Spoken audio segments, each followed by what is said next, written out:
Ya kita dari pinggir mobil ya nyerempet. Ya itu pasti terjadi, tetapi kebanyakan secara global, secara keumuman yang selamat itu biasanya yang punya rasa takut. Lampu merah dia berhenti. Tapi yang mulai menonton lampu merah, ada aja kena klaksonnya kan minimal. Ya orang di lampu merah masih nyelonongan. Kita tahu kena selalu kena di klakson semua orang, ada kena serempet.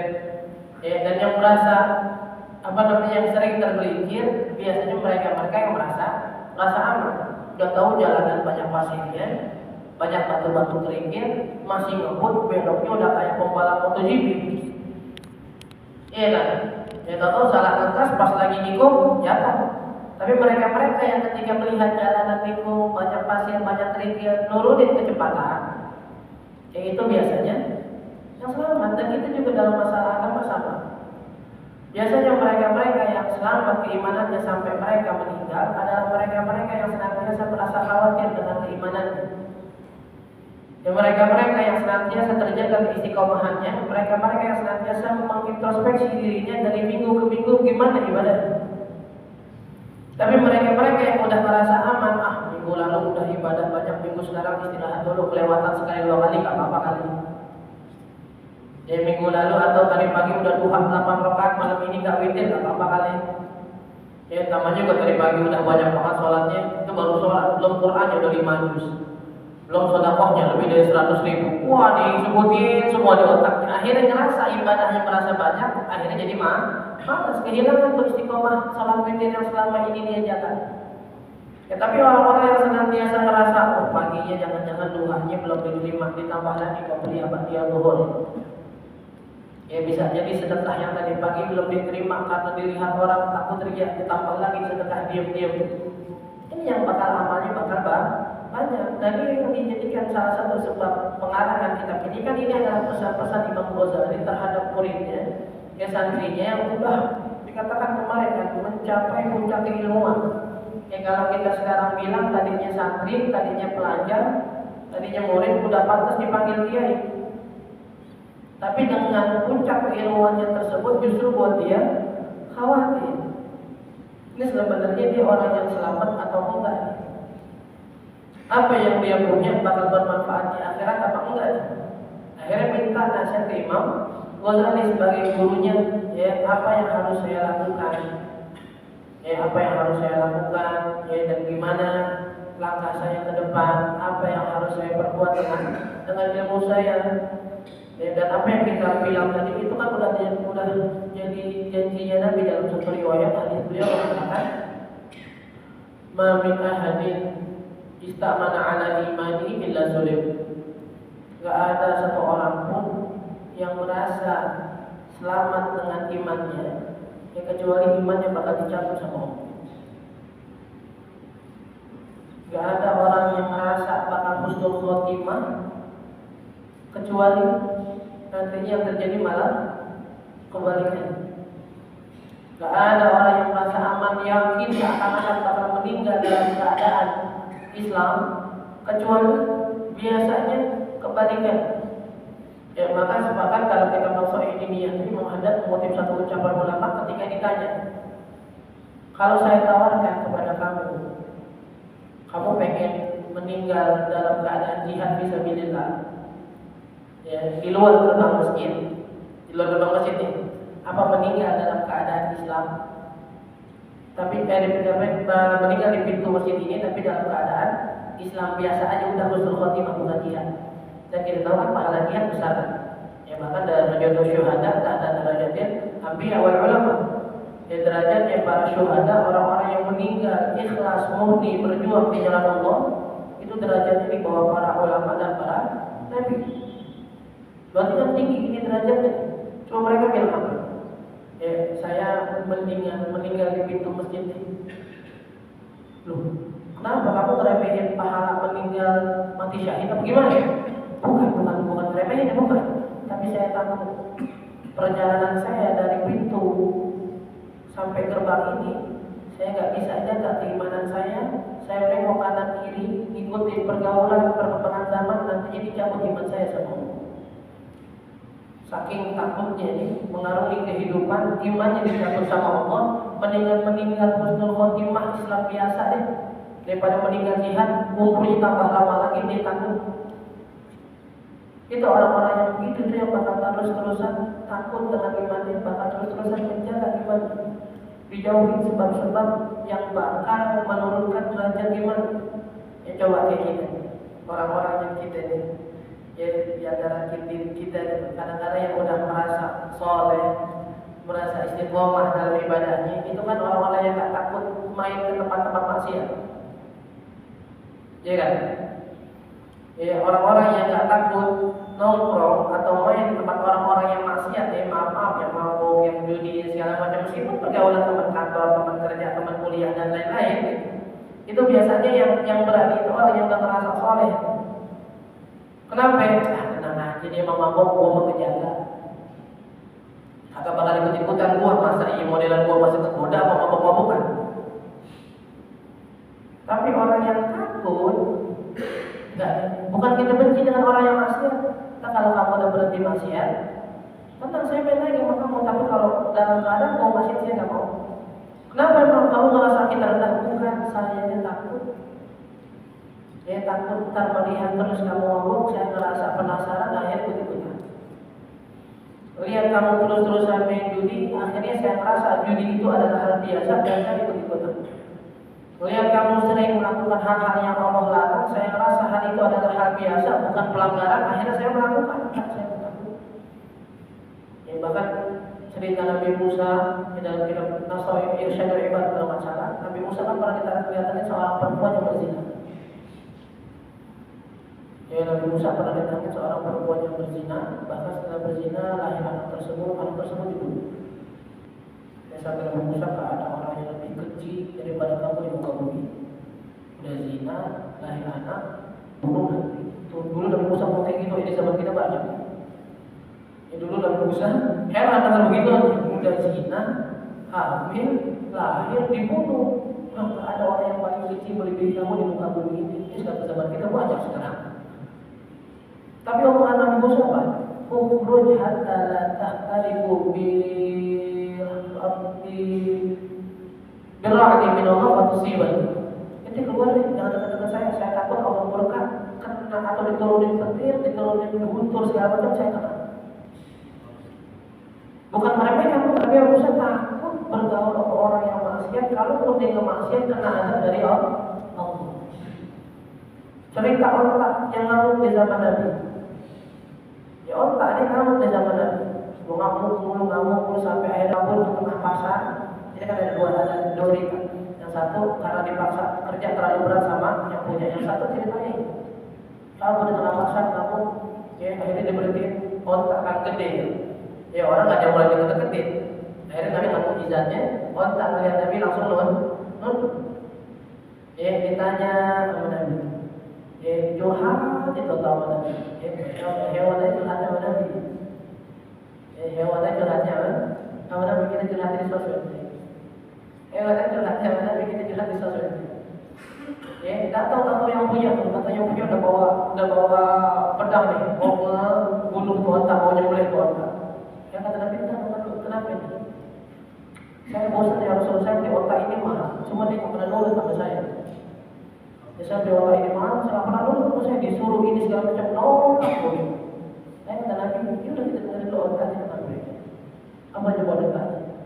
Ya Rasulullah, ini jelas tuh ma'akum min la yusalluna akbadan.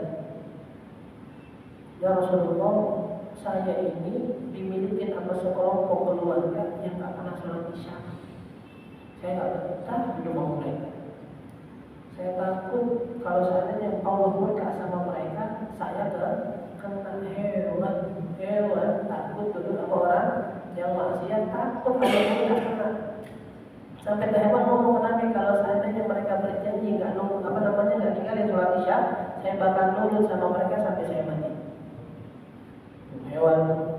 Kemudian dari kita bilang orang-orang yang takut murkanya Allah, takut dosa, takut imannya kena, itu yang begitu tak bakal berani hidup sembarangan.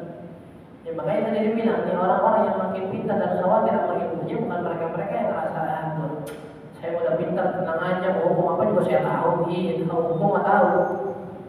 Ya hukum nggak tahu kan ngawalin ya belum tentu bisa. Ya sekarang kalau kita bilang emang orang-orang yang mencuri, yang zina, yang mabuk, yang korupsi, emang nggak tahu itu haram. Nah, emang nggak tahu itu haram? Tahu kan? Iya kan? Makanya beliau nanya nih, ini saya tahu nih, saya tinggi, tapi yang harus saya lakukan ini apa ke depannya? Makanya nanya Nabi Allahumma inna nas'aluka al-huda wal tuqa wal amal. Kalau Nabi masih minta hidayah. Ya, karena ilmu sebatas ilmu nggak membawa seseorang kepada keselamatan. Ini nanya orang tersebut Imam Ghazali, mana Imam Ghazali bukan nasihat dengan mengatakan afdhalun nasihat yang paling afdal itu adalah nasihat yang berdasarkan dari kitabullah dan sunnahnya Nabi. Ya sampai Imam Ghazali menyindir muridnya ini emang selama ini belajar nggak pernah baca Quran, nggak pernah dengar hadis, kok masih nanya nasihat saya? Ya harusnya orang dengar nasihat Nabi ini harusnya dengar nasihat Nabi udah cukup, tanpa dengar nasihat guru lagi, ulama lagi udah cukup. Ya cuma iman kita yang lemah yang mengharuskan kita terus duduk sama guru-guru kita. Ya harusnya Nabi bilang rakaat al-fajri khairum minad dunya wa ma fiha.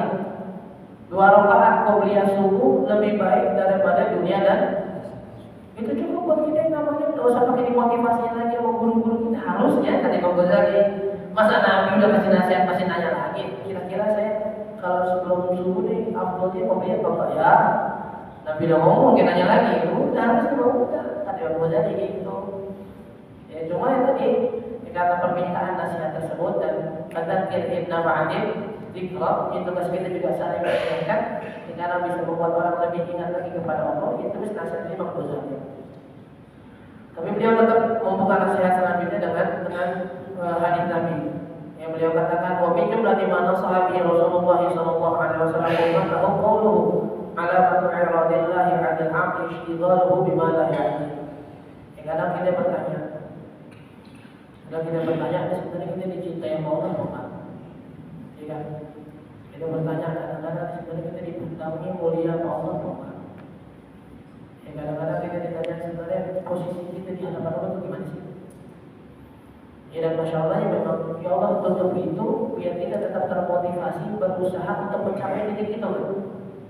Ya Allah tetap menutup dari kita semua siapa-siapa yang boleh dicintai sama Allah, siapa-siapa yang derajatnya tinggi di sisi Allah, biar kita makin termotivasi terus-terusan berusaha mencapai titik sampai kita dicintai sama Allah. Kalau seandainya sekarang tugas malaikat Jibril ngumumin setiap hari siapa aja hamba-hambanya Allah yang dicintai sama Allah, bisa bahaya. Ya, setiap hari zuhur datang pengumuman dari langit, ya datang pengumuman dari Allah bahwasanya hamba-hamba yang Allah cintai hari ini adalah fulan. Oh yang namanya disebut hanya tuh tanah lagi udah. Kalau panggil orang udah, nggak bakal mau ibadah lagi, udah dicintai sama Allah, main lagi. Ya tapi yang Allah tutup hanya biar kita terus termotivasi untuk ibadah. Tapi pertanyaan itu kan terus datang, ya, dan nggak ada jawabannya sampai nanti kita meninggal kita lihat amal kita gimana. Tapi ada sedikit gambaran dari Allah dalam Al-Quran, dari Nabi. Ya, kayak misalnya kita bertanya, kita sebenarnya orang bertakwa apa enggak? Lihat aja di orang-orang bertakwa dalam Al-Quran yang Allah katakan. Jadi kalau kita belajar lebih mudah, Al-Quran itu adalah kitab yang tidak ada keraguan di dalamnya, hidayah bagi orang-orang bertakwa. Siapa orang-orang yang bertakwa? Ya, lihat yang selanjutnya. Alladzina yu'minuna bil ghaib. Orang-orang yang percaya dengan hal gaib. Gaib apa gaib? Ujian lagi.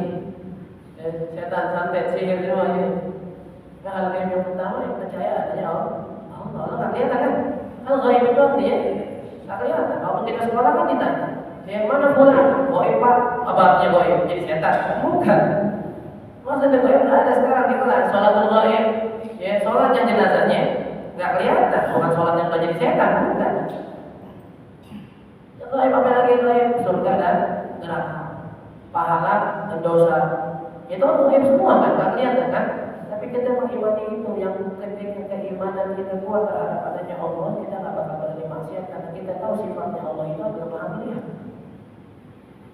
Dan ketika kita yakin adanya pahala dan dosa dosa, kita semakin semangat buat ibadah, semakin takut buat maksiat, ya, merindukan pahala dan takut dosa.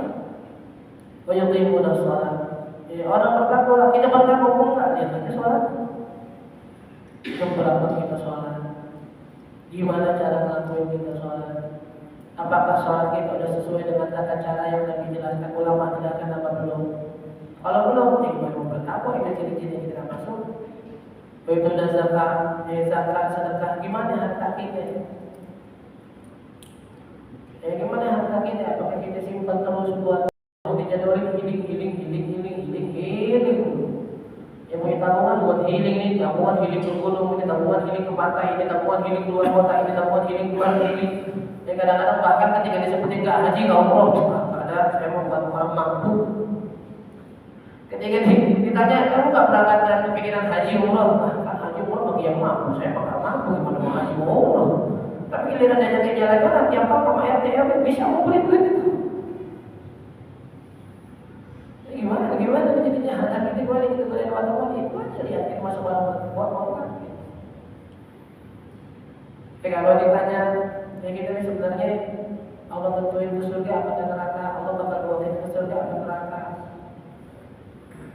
Ya, lihat hadis Nabi kan, ketika Nabi yang menjelaskan bahwasanya Allah telah menentukan mana ahli surga mana ahli neraka. Ya, ada seorang sahabat bilang kalau gitu ngapain kita beramal?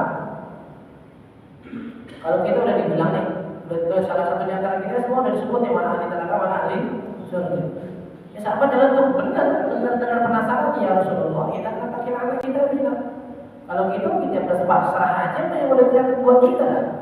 Ya kalau mau beramal juga surga neraka juga mau masih surga juga bahasanya itu sahabat gitu. Tapi kan Nabi jelasin nggak ada sangkut paut kita, nggak ada keberhakan kita untuk mikirin akhir dari hidup ini. Tapi yang perlu kita pikirin adalah kata Nabi fakullun muyassarun lima khuliqa. Setiap orang bakal dimudahkan untuk beramal sesuai dengan tempat yang dimana ia ditentukan. Nggak usah pikirin jadi saya surga apa neraka, lihat aja kita dimudahkan amalan-amalan yang surga, apakah amalan-amalan yang neraka. Ya kalau sekarang setelah dengar ini kita ingat Masya Allah sering gak sholat, sering tinggalin puasa, banyak maksiat, kita berubah jadi lebih baik, ya kan itu berarti bisa jadi tanda kan kita dimudahkan untuk berubah, ya berpikir setelah ini memperbaiki ibadah, bisa jadi kita ditentuin jadi ahli surga. Ya kalau sekarang kita masih nyantai dan tenang dengan maksiat kita, ya bisa jadi itu ucapan dari Nabi. Ya maka dalam Al-Quran kan Allah bilang fa'idha aradna an nuhlikal qura ya anunika qaryatan amarna mutrafiha fa fasaqu fiha fa alaihimul adab. Kata Allah, saya itu nggak pernah menghadap orang dengan isap. Kalau bahasa kita mungkin gitu. Saya pengen adab ya, adab gitu. Saya lagi pengen kirim tsunami, sono kirim saya pengen gempa di sana gempa. Enggak, Allah nggak begitu. Ya Allah nggak boleh begitu. Nggak lagi isap aja kayak gitu udah gini enggak. Ya maka kata Allah kalau seandainya kita pengen nurunin adab kepada satu kaum atau satu kampung, apa mutrafiha, kita mudahkan ke orang-orang yang zalim di situ, para mujrimin di situ, orang-orang fasik di situ kita mudahkan untuk bermaksiat sehingga setelah itu mereka terlihat berhak mendapatkan adab dari Allah. Yang lain gimana? Yang lain masuk tugasnya berarti ketika dia melihat maksiat tugasnya apa ya? Amar ma'ruf nahi munkar ini masih turun adab juga. Ya, katakan fitnah. Ya, memang begitu udah. Salah satu ujian orang yang berdakwah di tempat maksiat ketika tak berubah juga sampai akhirnya Allah kenakan adab buat mereka. Ya Allah salih wal fasik kata Nabi. Yaitu meratakan kena semua adabnya ke orang soleh dan orang fasik. Tapi tenang kata Nabi. Yub'atu ala niyatihim. Dan mereka akan dibangkitkan. Kita bisa sama. Yang mentang-mentang satu adab, kan dia neraka bareng semua gitu. Bukan ada adab yang soleh yang ada menjalankan tugas yang buat adab Allah yang bukan tempatnya berbeda. Sama di sini kata Imam Ghazali juga ketika mendengar nasihat di seorang santri yang harusnya notabene kita seorang santri sibuk dengan amal-amal baik dan harusnya memang semua. Ya kadang-kadang kita kalau kita bilang santri itu harus sibuk dengan kebaikan, akhirnya bukan santri jadi malas. Kan kita bilang tuh santri harus sibuk dengan kebaikan, sholat sunnahnya, ininya. Akhirnya bukan santri, jadi alasan. Ya kamu nggak sholat duha, emang kau santri apa? Sholat mulu. Ya nggak baca Quran, emang kau santri apa? Baca Quran mulu. Kagak ngaji, emang kau santri apa? Ngaji mulu. Harusnya masuk semuanya. Cuma kata santri berada di lingkungan yang lebih tepat lagi untuk berbanyak kebaikan, Imam Ghazali bilang, kamu nanya kepada saya yang pertama, apakah saya ini dicintai Allah apa enggak? Saya ini sebenarnya dipandang Allah apa enggak? Ini disukai Allah apa enggak? Imam Ghazali dengan hadis Nabi. Apa hadis Nabi? Alamatu iradillahi ta'ala al-ishtighaluhu bima la ya'ni. Salah satu tanda Allah berpaling dari seorang hamba adalah gambaran dari hamba tersebut sendiri ketika dia sering berpaling dari Allah. Sahabat ketika tanya ke Nabi, saya ini posisi saya di hadapan Allah gimana? Kata Nabi, jangan nanya itu nggak ada yang bisa jawab. Tapi gambarannya ada di diri kamu. Gimana posisi Allah di hati kamu? Kalau posisi sholat ini utama di mata kita, berarti insya Allah kita menjadi hamba juga yang utama di sisi Allah. Kalau datangnya Ramadan kita kira menyambutnya dengan ibadah, insya Allah kamu pun mulia di sisi Allah. Ya ketika datang syiar-syiarnya Allah, masjid kita hormati, Nabi kita hormati, Quran kita hormati, yang itu adalah tanda-tanda kebesaran Allah. Ya berarti kamu bakal besar di hadapan Allah. Tapi ketika Allah juga ada di posisi kita, ya berarti jangan hanya posisi kita di hadapan Allah. Ya kasarnya, kalau seandainya ini kita nanya sebenarnya saya dikenal apa enggak sih sama orang itu, ya tanya aja diri kita. Kalau dia punya acara, kita kenal apa enggak? Kalau dia butuh bantuan, kita datang apa enggak? Ya, kalau dia nyari sesuatu, kita bantuin apa enggak? Kalau itu kita jalanin semua, nggak usah ditanya apa, itu dikenal. Ya kalau dia dibikin acara, dibikin pengajian, mukanya nggak pernah ngomong, giliran bagi sembako baru nanya gitu, saya nggak takut, saya nggak dikenal apa, jelas sudah.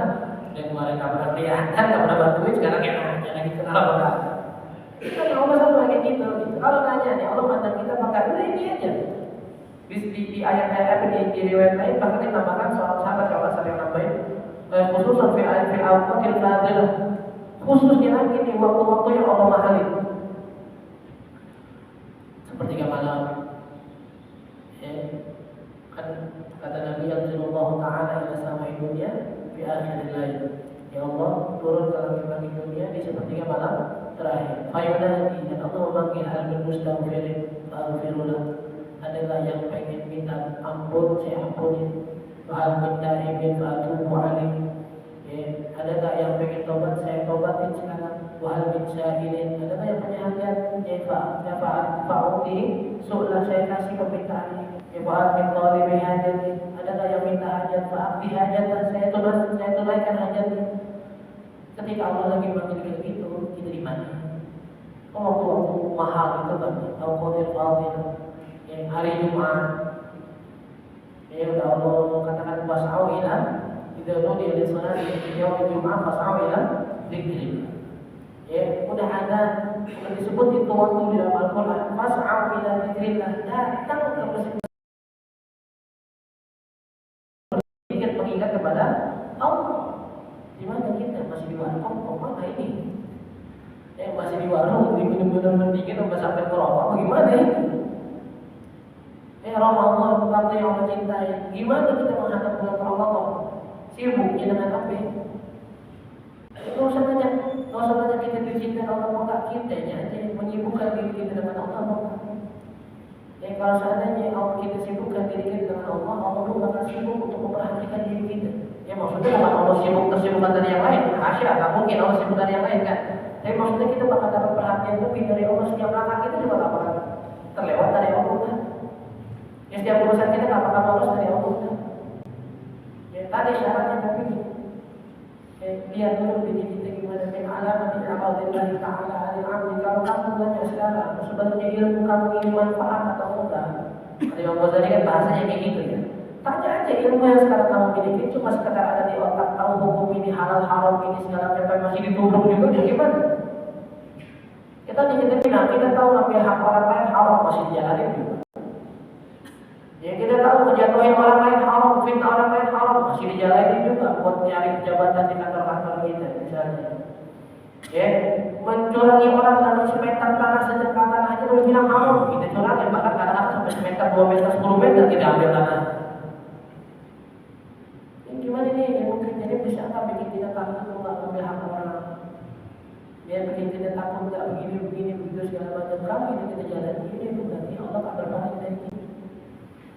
Tapi sebaliknya tadi gitu. Kalau istighfar dan bima la ya'nina, ya kita tahu bahwasanya hidup kita ini dari Allah untuk beribadah, jin dan manusia kita untuk beribadah, tapi kita nggak beribadah, berarti kita bukan hamba. Oh bukan, secara pengertian tadi hamba itu harus menjalani perintah Tuhan ya gitu.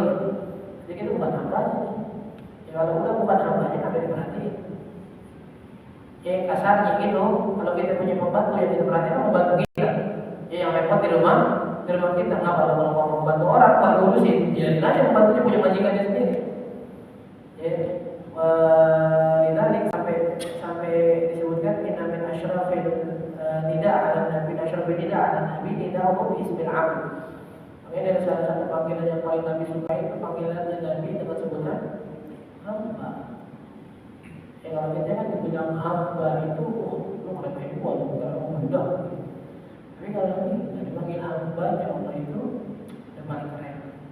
Karena ketika Allah sudah menyatakan seorang hamba, seorang manusia dengan sebutan hamba, berarti diakui kan sama Allah nih. Berarti dia hamba. Dan sifat hamba tadi kita bilang menjalankan perintah Tuhannya, menjauhi larangannya tanpa banyak meminta. Ya tanpa banyak pikiran. Sholat, puasa, zakat, haji. Yang banyak pikiran bukan haji. Ya kira-kira bakal dapat duit lagi, maka kita kira-kira bakal rugi yang keluar perjalanan. Cukup buat haji, cukup buat bekal orang-orang rumah selama perjalanan. Bismillah, daftar jalan. Itu kan hamba tuh. Ya makanya ketika dipanggil hamba, Allah berarti Allah akui keberadaan dia, dan Allah mandang dia, dan Allah akui adanya dia sebagai hamba. Ya, tapi kalau kita dalam kehidupan kita menjalani apa yang Allah mau sebagai seorang hamba, bosan aja kalau mana kita makan itu aja kita bawa lagi. Ya, pokoknya kamu belajar sejauh apa sebanyak apa ya. Ya kalau kamu nggak amalin, ya jangan hanya memandang makan. Ya katakan wallahi la tuqbalu hatta ta'malu. Ilmu kalian nggak bakal diatur sama Allah, ya kecuali kalian mengamalkan ilmu tersebut. Ya, tentunya dengan semua posisinya, yang kerja apa segala macam semuanya diantar untuk Allah. Yang kerja dia buat menafkahi dirinya, anaknya, istrinya sebagai bentuk kewajiban dari Allah. Yang di sisa-sisa waktu, selesai kerjaan sempat buat menjalani sunnah-sunnah yang dari kita bilang, bisa duha, bisa witir, masih dapat kewajiban, kerjakan semuanya. Ya dengan hal tersebut insya Allah. Sibuknya kita dengan apa yang Allah minta, mudah-mudahan yang menjadi tanda Allah Subhanahu wa taala memandang kita semua, yang mencintai kita semua, dan kita dianggap hamba-hambanya Allah Subhanahu wa taala. Mudah-mudahan dalam mengabulkan segala macam doa dan hajat kita, memberikan kita sehat afiat, istiqomah di jalan Allah Subhanahu wa taala, dan memberikan kita bimbingan untuk senantiasa menjadi hamba-hambanya yang taat kepadanya, yang menjauhi larangannya, dan juga hamba-hambanya yang dicintai oleh Allah Subhanahu wa taala, dan mudah-mudahan kita semua mendapatkan husnul khatimah ala hadhihi wa ala kulli niyatin salihah ila hadratin nabi al-fatihah. A'udzu billahi minasyaitonir rajim. Bismillahirrahmanirrahim. Alhamdulillahi rabbil alamin arrahmanir rahim maliki yaumiddin. Iyyaka na'budu wa iyyaka nasta'in ihdinas siratal mustaqim siratal ladzina an'amta 'alaihim ghairil maghdubi 'alaihim waladdallin. Amin. Astaghfirullahal azim wa a'udzu billahi minasyaitonir rajim. Bismillahirrahmanirrahim. Alhamdulillahi rabbil alamin wa sallallahu ala sayyidina Muhammadin wa ala alihi wa sahbihi ajma'in. Allahumma hdina bil ilmi wa zayyinna bil ilmi wa akrimna bil taqwa wa jannibna bil afiyah wa akhrijna bil istiqamah wa a'inna min judi wa zinna wa min al-ba'al innaka sami'ud du'a. Rabbana ighfir lana dhunubana wa li walidina warhamhuma kama rabbayana shighara. Rabbana atina fid dunya hasanah wa fil akhirati hasanah wa qina adzaban nar. Sallallahu ala sayyidina Muhammadin wa ala alihi wa sahbihi wa sallam. Subhana rabbika rabbil izzati amma yasifun wa salamun ala al mursalin walhamdulillahi rabbil alamin. Wassalamualaikum warahmatullahi wabarakatuh.